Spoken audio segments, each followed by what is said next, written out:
안녕하세요, 박민수 박사입니다. 오늘은 제가 최근에 진료를 하면서 굉장히 강조하고 있는 근감소증에 관련된 주제에 대해서 말씀을 드려보겠습니다. 단백질을 섭취를 했는데도 근육으로 가지 않는 경우입니다. 이전에는 근육을 만들기가 너무 쉬웠는데 이제는 어떠한 노력을 해도 근육이 잘 만들어지지 않는다, 낭패감에 빠져 있거나 다른 사람들은 조그만 운동을 하고 단백질을 섭취해도 근육을 쑥쑥 잘 만드는데 나는 너무 가성비가 떨어진다, 근육이 형성이 안 된다, 그렇게 말씀하시는 분들이 많은데요. 분명히 이유가 있을 것입니다. 제가 최근에 근육과 더불어서 근육에서 나오는 마이오카인의 중요성을 굉장히 많이 말씀을 드리다 보니까 본인의 근육량이 적은 것에 대해서 굉장히 스트레스를 받고 계시는 분들이 많으시거든요. 너무 스트레스를 받지 마십시오. 근육은 거짓말을 하지 않습니다. 우리가 정확하게 근육에 대해서 알고 근육을 둘러싼 환경이 어떤지를 알면 반드시 근육을 키울 수 있습니다. 직은 직이면 백전백승이다. 근육을 알면 이겨낼 수 있다는 거죠. 자, 그러면 근육을 만드는 데 있어서 두 가지가 핵심 성분이죠. 근육운동 플러스 단백질입니다. 자, 먼저 단백질의 소화 흡수와 대사에 대해서 알아보겠습니다. 자, 단백질이 몸속에서 사용되려면 소화돼야 되죠. 소화는 우리 몸속에 사용할 수 있는 형태로 분해를 한다는 겁니다. 그리고 흡수를 해야 되죠. 그리고 그것이 잘 대사가 되어야 돼요. 단백질은 위산과 췌장의 소화효소 등에 의해서 폴리펩타이드와 아미노산으로 분해됩니다. 그리고 소장에서 아미노산이 혈류로 흡수가 되고요. 자, 이게 간으로 가게 됩니다. 대사작용은 간에서 일어나는데요. 간에서 아미노산이 처리되어 단백질 합성, 에너지 생산 등에 사용되고 각종 우리 몸에 유익한 성분들, 효소 호르몬 항체나 가장 궁극적인 근육으로 만들어지게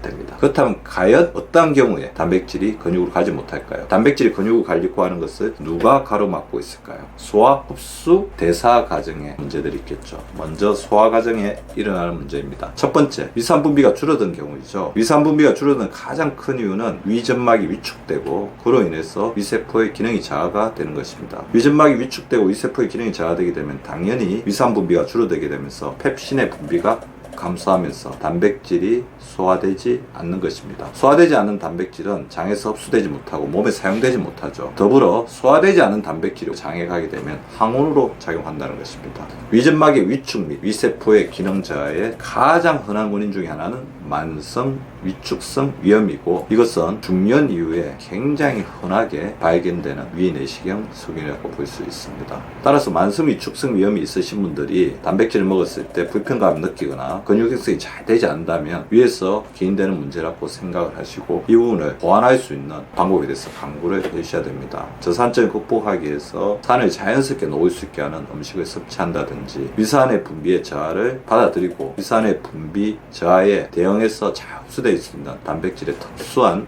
가공 방법에 대해서 고민해 보십시오. 두 번째, 단백질이 근육으로 가는 데 있어서 가장 애로가 되는 점 중에 하나는 췌장 기능이 떨어진 경우인데요. 췌장은 내분비와 외분비의 기능을 가지고 있죠. 내분비와 외분비는 연결되어 있습니다. 외분비는 소화효소를 분비하는 것이고요. 내분비는 인슐린이라는 호르몬을 분비하는 기관이죠. 따라서 내분비 기능의 저하가 외분비 기능의 저하로 이어질 수 있습니다. 특히 당뇨는 췌장의 기능을 저하시켜서 연쇄적으로 소화효소의 분비를 줄입니다. 더불어 췌장이 섬유화되고 노화되는 경우가 있는데요. 췌장은 우리 몸에서 가장 혹사당하는 기관 중에 하나이죠. 췌장을 섬유화시키는 가장 대표적인 외부의 인자들, 흡연이나 알코올, 가다, 남용이 있을 수가 있습니다. 그래서 가음을 하거나 오랜 기간 흡연을 하게 되면 췌장은 섬유화가 되고요. 췌장은 또 혹사당하면 노화되겠죠. 정제된 탄수화물을 과도하게 섭취하거나 너무 기름진 음식을 먹게 되면 췌장에서 나오는 리파제나 다양한 소화효소에 무리가 가게 되면서 연쇄 반응을 일으켜서 단백질 소화에도 지장을 주게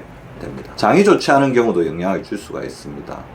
특히 단세지방산 같은 경우에는 근육으로 가는 문을 열어서 우리 몸에 있는 영양소들이 근육으로 잘 들어가게 하는 작용을 하게 되거든요. 따라서 장에서 유익균이 부족해지면서 유익균이 프리바이오틱스를 이용해서 만드는 포스트바이오틱스의 단세지방산의 형성이 부족하게 되면 이 부분이 근육 형성의 저하로 나타날 수 있습니다. 단백질을 섭취해도 근육이 잘 형성되지 않는 분들에게는 유산균을 섭취하라고 최근에는 권유를 드리고 있고요. 장내 유익균 중 일부는 소화효소를 형성하거든요. 그런데 유익균이 적어지고 유해균이 많아지게 되면 이 소화효소를 생성하는 기능 자체에 문제점이 생기게 되는 거죠.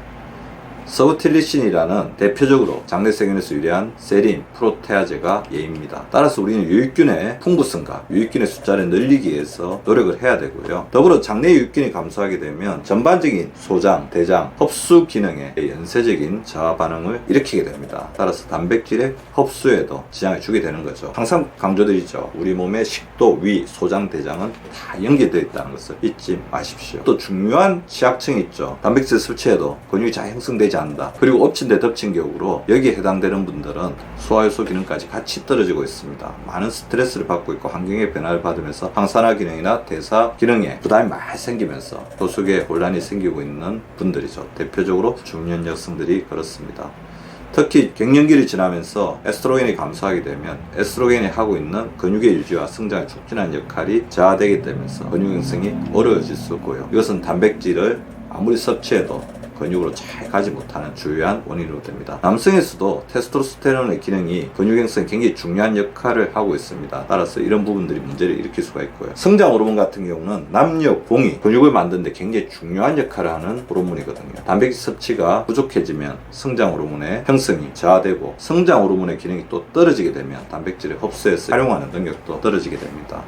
특히 성장 호르몬은 스트레스 호르몬과는 상극이기 때문에 50대를 지나는 시점에 있어서는 스트레스 관리를 매우 주의해야 되고요. 성장 호르몬이 잘 나오게 하기 위해서는 수면이 굉장히 중요하다는 거죠. 수면 부족 역시 단백질이 근육으로 가는 것을 막는 데 중요한 원인으로 작용합니다. 수면은 근육 회복과 성장을 위한 중요한 시간입니다. 수면이 부족하게 되면 자는 동안 성장 호르몬의 분비도 떨어질 뿐만 아니라 근육을 녹이는 코티졸의 분비가 올라가 있으면서 엎친 데 덮친 격으로 단백질이 근육 형성으로 연결되는 것을 막는 역할을 하게 됩니다. 인슐린 기능이 떨어지는 것도 일맥상통하게 되는 거죠. 근육 운동을 하지 않는 경우에도 단백질은 근육으로 가지 못하게 됩니다. 단백질만 먹는다고 해서 바로 근육으로 형성되는 것이 아니거든요. 운동을 통해서 근육의 성장이 이루어질 때 단백질 섭취가 결합이 되면 시너지적인 효과를 낼 수 있습니다. 운동을 하지 않은 상태에서는 단백질 섭취가 아무리 충분해도 근육 형성이 잘 되지 않는다는 것을 반드시 명심하시기 바랍니다.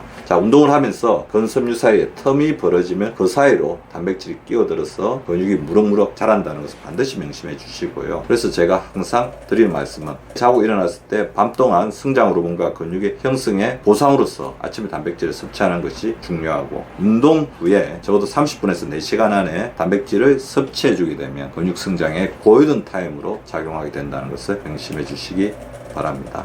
만성적인 스트레스는 말씀드린 것처럼 코티졸 수치를 높여서 단백질을 녹이는 부작용을 낳게 됩니다. 그래서 스트레스를 줄여주는 게 굉장히 중요할 것 같고요. 스트레스 줄이는데 저는 항상 강조하는 게 있습니다. 결국 스트레스는 생각을 비우는 거죠. 운동이 스트레스를 비우는데 생각을 중지하는데 가장 좋은 방법이라는 것을 명심하시고요. 스트레스가 많으신 분들은 숙면을 못 취하게 되고 그러면서 점점점 코티졸 수치가 올라가게 되고 잠을 자면서 코티졸이 떨어지면서 멜라토닌과 성장 호르몬이 쏟아져 나오고 인슐린이 재생되면서 신체가 재생되는 여유 공간에 가지 못한다는 거죠. 반드시 7시간 정도의 수면을 취할 수 있는 수면 환경과 수면 리듬을 만들어 주시기 바랍니다. 오늘은 단백질을 섭취했는데도 불구하고 근육으로 잘 가지 못하는 주요한 원인들에 대해서 말씀을 드리고 그 부분을 극복할 수 있는 동기부여를 할 수 있는 시간이 되었으면 좋겠다는 말씀을 드립니다.